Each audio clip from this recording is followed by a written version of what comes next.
Holy shit. He said what? He's called Meghan Markle nasty and says he feels sorry for Prince Harry because his wife is a lot to deal with. Prince Harry and Meghan have been brutally roasted on Saturday Night Live by Colin Jost during his weekend updates. Oh, pull it up, Jamie. President Trump also announced a new trade deal with the UK that will reopen British markets for American companies. All that Britain demands in return is that we keep these two. Meghan Markle just complaining. I was like, didn't she hit the light-skin lottery? Acting all dumb like she don't know nothing. I had no idea how racist they were. It's the royal family. They're the original racists. Some of that shit she went through was not racism. They wanted to know how brown the baby was gonna be. I'm like, that's not racist. Because even black people want to know. It was the jab heard round Hollywood. In a moment that lit up social media and left even the most seasoned PR team scrambling, Saturday Night Live's Colin Jost took a swing at Meghan Markle that no one saw coming. Now, the Sussexes have copped from comedian Colin Jost on Saturday Night Live. During a live segment, Jost mockingly dubbed her the Mini Brigitte Macron, the Queen of Slap, a biting comparison to the French First Lady that landed more like a backhand than a punchline. The burn was swift, sarcastic, and immediately viral. Behind the scenes, chaos. Here today, Suits actress Meghan Markle married some unemployed dude who still lives with his grandma. Multiple sources say Meghan was livid. We're talking heated phone calls to NBC, a flurry of damage control meetings, and yes, yet another PR storm cloud hovering over her already shaky Hollywood stand. A Christmas photo released by the royal family features a bad Photoshop job where Prince Louis's finger appears to be missing. And this is sweet. Meghan Markle said she has a finger they can use if they need it.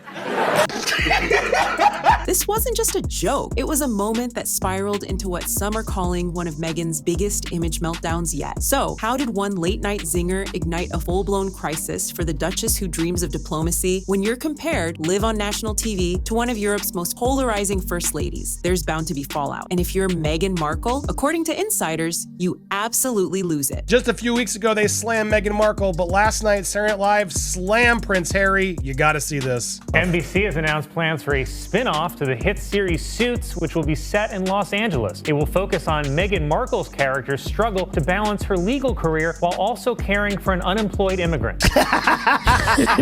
Meanwhile, Brigitte Macron, rumor has it she wasn't exactly thrilled either, allegedly slapping her husband in sheer disbelief. Welcome to the SNL moment that sent the internet into overdrive. It didn't just roast Meghan, it scorched her image across the US and Europe in real time. It all kicked off during Weekend Update, when Colin Jost delivered a punchline that landed like a torpedo. We open British markets for American companies. All that Britain demands in return is that we keep these two. No, I refuse. I'm sick of it. No, I don't want them. No, I don't want them. It's just, they are so ridiculed all over the place. Meghan Markle unveiled a new political podcast this week because what the world really needs right now is a mini Brigitte Macron with a royal title and no clue how actual politics work. The studio audience erupted, but the laughter masked a brutal reality. Saturday Night Live rips into Meghan and Harry as Meghan continues to exploit her kids and go to Beyonce concerts. Stop putting your kids on social media if you're worried about your privacy and safety, etc., etc. Well, I just think some people might say that your Instagram-loving wife actually doesn't want her privacy. How dare you, sir? My Instagram-loving wife has always wanted her privacy.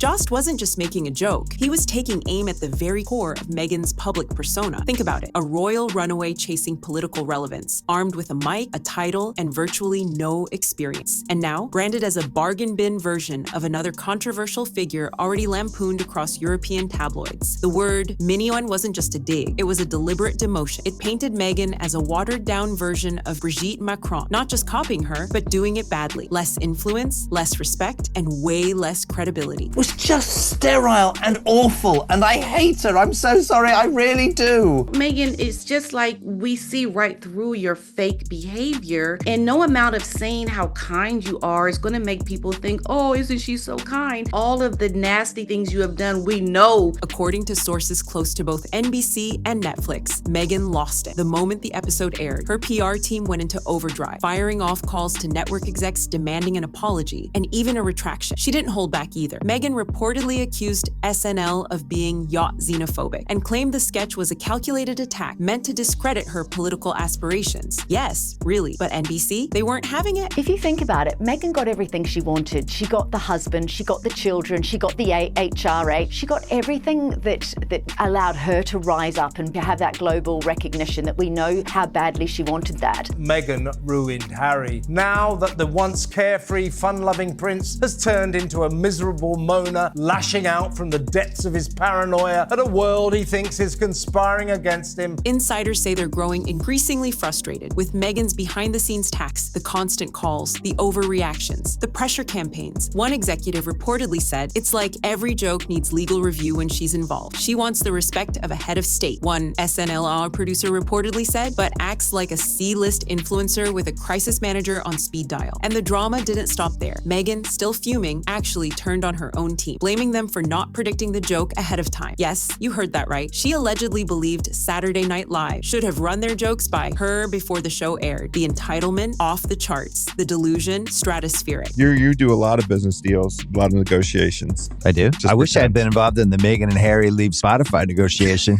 The grifters. That's the podcast we should have launched with them. But here's where things go full tabloid fever dream. Reports out of France claim Brigitte Macron wasn't exactly flattered by the comparison either. According to whispers from inside the Élysée Palace, the French First Lady stormed into President Macron's office the next morning, furious over the link to Meghan, and in a moment that reportedly left aides speechless, she slapped him across the face and shouted, "Do I look like that spoiled American narcissist to you?" The palace quickly denied the slap ever happened, but French media insiders are standing their ground. Something did go down, and it wasn't just croissants and diplomacy. Brigitte Macron's camp isn't playing along either. Rather than leaning into the comparison or laughing it off, they've quietly backed away, deliberately avoiding any headlines that link her to Meghan Markle. The message is clear. This is not the association they want. And for Meghan, this entire spectacle has punched a massive hole in the image she's been working overtime to build, that of a respected, globally minded political figure. She's aiming for Eleanor Roosevelt, but ending up more Sarah Palin in the memes. People of Montecito have made it pretty clear, particularly in the Vanity Fair article, that they're sick of this too.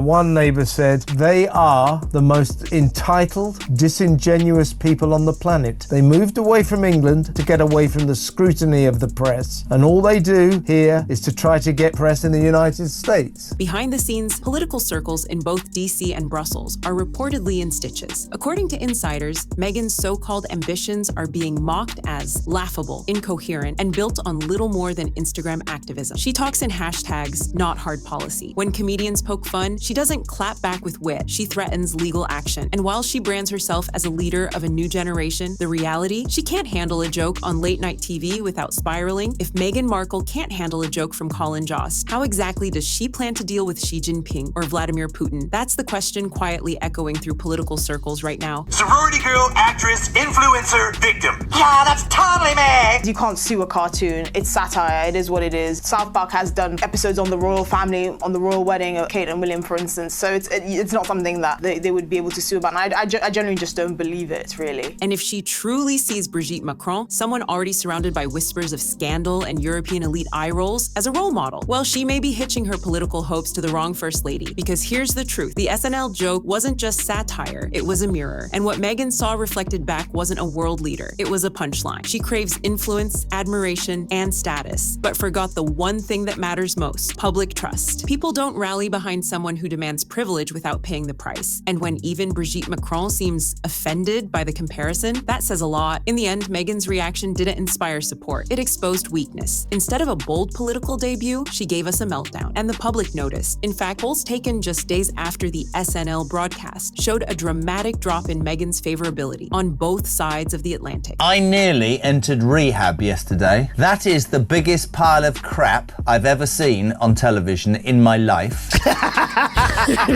According to a Morning Consult survey, a staggering 63% of American respondents found the SNL comparison to Meghan Markle both accurate and hilarious. Only 19% saw her as a credible political or diplomatic figure. Even the usual defenders, the progressive press, kept quiet. Outlets like The Guardian and The Atlantic, which have historically offered her a sympathetic lens, stayed noticeably silent. Not a headline, not a think piece, just crickets. One journalist summed it up perfectly. You can't demand the respect of a stateswoman when your resume reads like a failed influencer's LinkedIn page. And here's the kicker. Rather than leaning in, making a smart joke, or showing a shred of self-awareness, Meghan did the opposite. She doubled down. Her team fired off states. Her allies cried foul. The reaction? It didn't show strength. It exposed just how thin-skinned and out of touch she's become. Meghan's backstage meltdown didn't just stay behind closed doors. It sparked a ripple effect across Hollywood. Comedians, producers, and studio execs are now quietly backing away, with some saying they're simply tired of the drama. At Netflix, insiders say the vibe has shifted from cautious optimism to frustration. The episode said they're very wealthy. He's been handed everything he has on a platter. You know, they're literal royals. They're living in a multi-million-pound house in Southern California. I mean, really, what grievances do you have that most people can relate with? One source put it bluntly, we can't keep babysitting her brand, and it's not just whispers. One Netflix showrunner reportedly refused to even take a Zoom call with Meghan after she demanded a revised creative pitch, one that would frame her as a misunderstood global icon. The response? A hard pass. Even A-listers like Oprah and Tyler Perry, once vocal champions of Meghan's post-royal reinvention, have gone silent. No public support, no quiet nods, just distance. Because at the end of the day, Hollywood runs on reputation. And Meghan, she's starting to look less like an asset and more like a PR risk few are willing to take. These two are not sincere people. They say that they want their privacy